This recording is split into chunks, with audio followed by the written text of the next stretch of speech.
Olá, seja bem-vindo. E se eu te dissesse que 2025 ainda nem terminou e o Brasil já foi palco de crimes tão chocantes que parecem ter saídos de um filme de terror? Prepare-se para descobrir ou relembrar os casos misteriosos e inacreditáveis que abalaram o país. Os 4 amigos mortos no Paraná.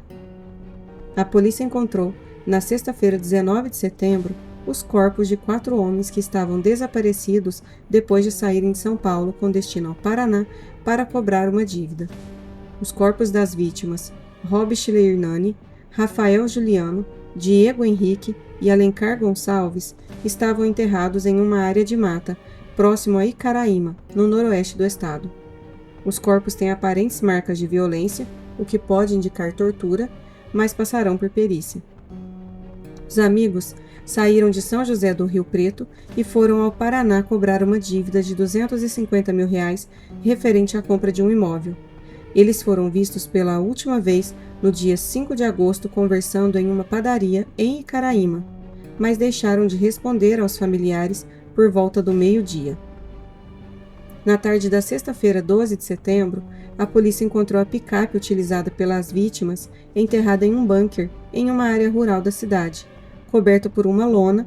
O veículo tinha marcas de tiros e vestígios de sangue. Segundo a polícia, as vítimas teriam sido contratadas por Alencar Gonçalves de Souza, morador da cidade, para cobrar uma dívida de venda de uma propriedade rural feita a Antônio Buscariolo e Paulo Ricardo Costa Buscariolo, pai e filho, suspeitos de envolvimento no crime. Os dois são considerados atualmente como foragidos. No dia 6 de agosto, os agentes chegaram a ir à propriedade onde os homens chegaram a ir para cobrar essa dívida. Os policiais foram recebidos por Antônio e Paulo, que confirmaram haver um negócio envolvendo a compra e venda de uma propriedade rural entre Alencar e 2 parentes deles, mas disseram que não tinham relação com a dívida.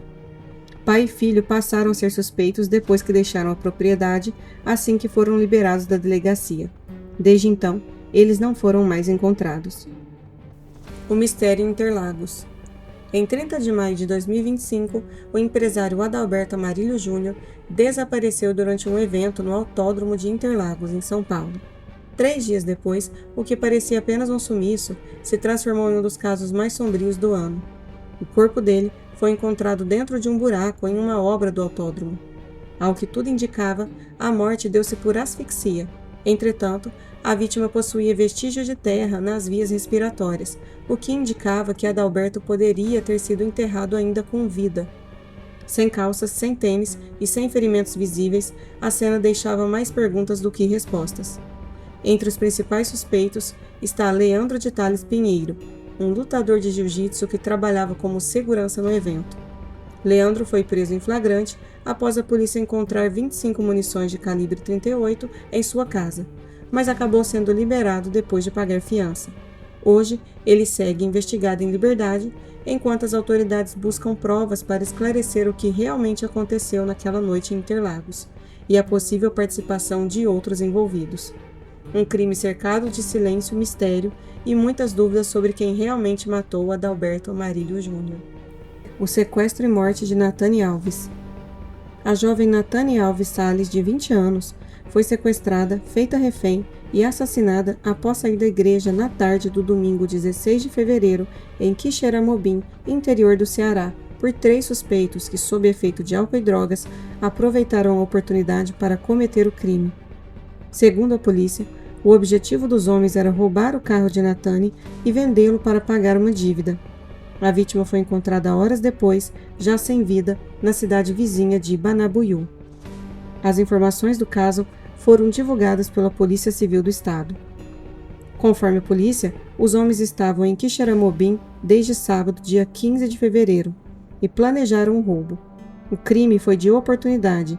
Eles se encontravam na rua, iam caminhando, quando viram aquela jovem entrando no veículo sozinha. Eles aproveitaram a oportunidade e fizeram a abordagem. Imagens das câmeras de segurança da região registraram o momento em que Natane foi abordada pelos suspeitos. Nas imagens, é possível ver que a jovem ainda tentou escapar do veículo pela porta do passageiro, mas foi impedida pelos criminosos que a fizeram refém. As buscas por Nathani geraram grande comoção entre os moradores da cidade, que se uniram para tentar encontrá-la. Ela estava na igreja e havia saído para pegar algo no carro. Ao perceberem a demora da jovem em retornar para o local, os amigos e familiares começaram a procurar informações e descobriram por meio das câmeras de um estabelecimento próximo o exato momento em que a jovem foi levada. A polícia foi acionada e as imagens foram compartilhadas nas redes sociais. Durante o sequestro, uma força-tarefa entre as polícias civil e militar do estado do Ceará foi iniciada em busca de Nathani. Segundo a Secretaria da Segurança Pública e Defesa Social, com o auxílio do sistema Agilis, que monitora em tempo real a localização dos veículos, os agentes localizaram o carro da jovem abandonado em Quixadá, a aproximadamente 43 quilômetros de distância. Com a localização do automóvel, as equipes também conseguiram identificar os suspeitos, 2 de 43 anos e 1 de 23, e realizaram as prisões na região. Em depoimento, os 3 confessaram o crime e indicaram onde o corpo de Nathani havia sido deixado. Ele foi localizado em Laranjeiras, na cidade de Banabuiú. Segundo a corporação que atendeu a ocorrência, a vítima teria reagido ao sequestro, quando ela foi levada a um matagal e acabou sendo morta a pedradas. Segundo a polícia técnica, o exame mostrou que ela não sofreu violência sexual. Aos policiais, os criminosos revelaram que o roubo foi planejado para quitar uma dívida e que o veículo da jovem seria vendido para esse fim. A Polícia Civil autuou os 3 suspeitos por latrocínio, caracterizando o roubo seguido de morte. Entre os pertences encontrados com os suspeitos estavam itens pessoais de Nathani, como seu celular e ainda objetos de valor. A serial killer da feijoada, Ana Paula Veloso Fernandes. Entre janeiro e maio de 2025, o Brasil foi palco de uma série de assassinatos que chocaram o país. Ana Paula Veloso Fernandes, estudante de direito de 36 anos, é acusada de ser responsável por 4 mortes por envenenamento em São Paulo e no Rio de Janeiro. A primeira vítima foi Marcelo Rari Fonseca, em Guarulhos, em janeiro. Ela se hospedou na casa dele como inquilina e em poucos dias o envenenou com um guisado. O corpo foi encontrado em decomposição, sem nenhum sinal de defesa. Em abril, Maria Aparecida Rodrigues morreu após tomar café na casa de Ana Paula. Ela tentou incriminar um ex-namorado militar, forjando provas e alegando que ele havia envenenado a vítima. Ainda em abril, em Duque de Caxias, no Rio de Janeiro, Neil Correia da Silva, pai de uma colega de faculdade, morreu após consumir uma feijoada preparada por Ana Paula. A filha da vítima, Michele Paiva de Queiroz, teria pago 4 mil para que ele fosse morto. Já em maio, Haider Mazares, um tunisiano de 21 anos, com quem Ana Paula teve um relacionamento, morreu após consumir um milkshake envenenado. Ela teria simulado uma gravidez para manipular a situação e, ao ser rejeitada, o matou. Ana Paula foi presa em julho e denunciada por homicídios triplamente qualificados. Sua irmã gêmea, Roberta Cristina Veloso Fernandes e Michele Paiva de Queiroz, também foram presas. Durante as investigações, Ana Paula confessou ter testado o veneno em 10 cães antes de usá-los nas vítimas. Foram encontrados pesticidas proibidos em sua residência.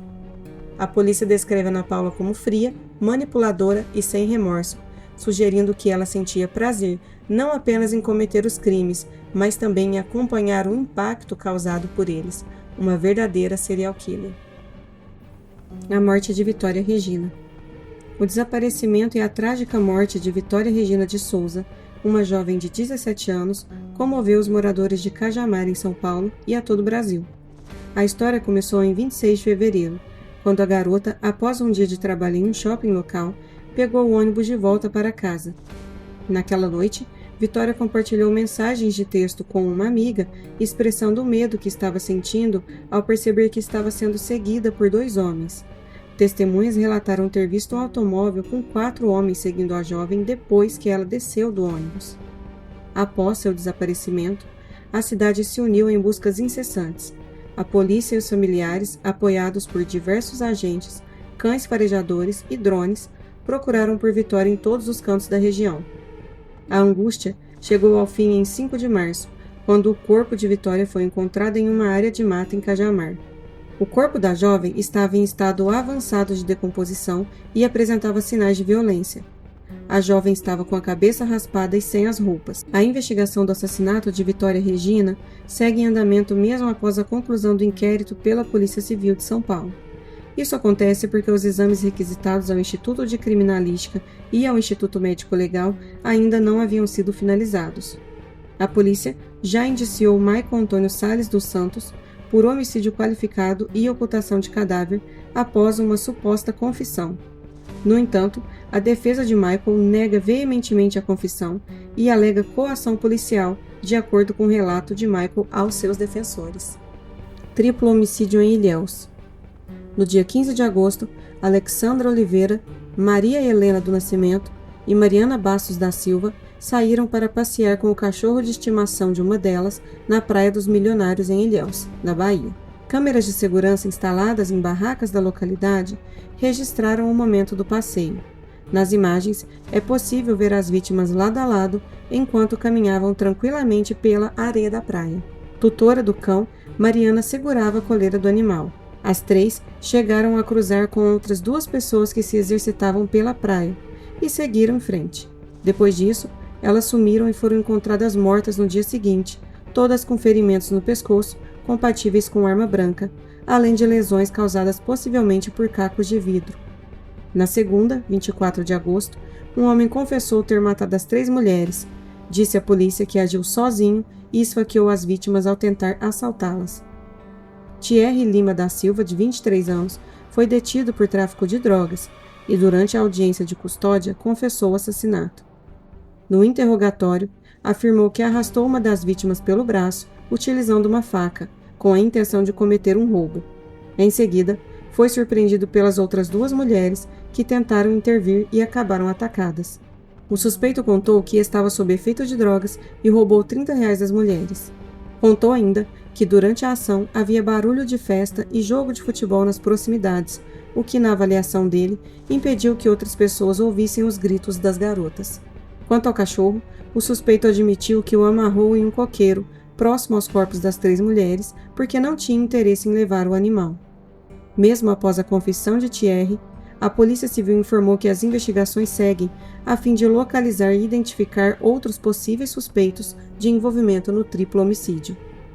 No dia 28 de agosto, o delegado responsável pelo caso informou que a Polícia Civil investiga se o triplo homicídio pode ter sido um crime cometido passionalmente ou encomendado. Além disso, ele disse que não descarta nenhuma linha de investigação.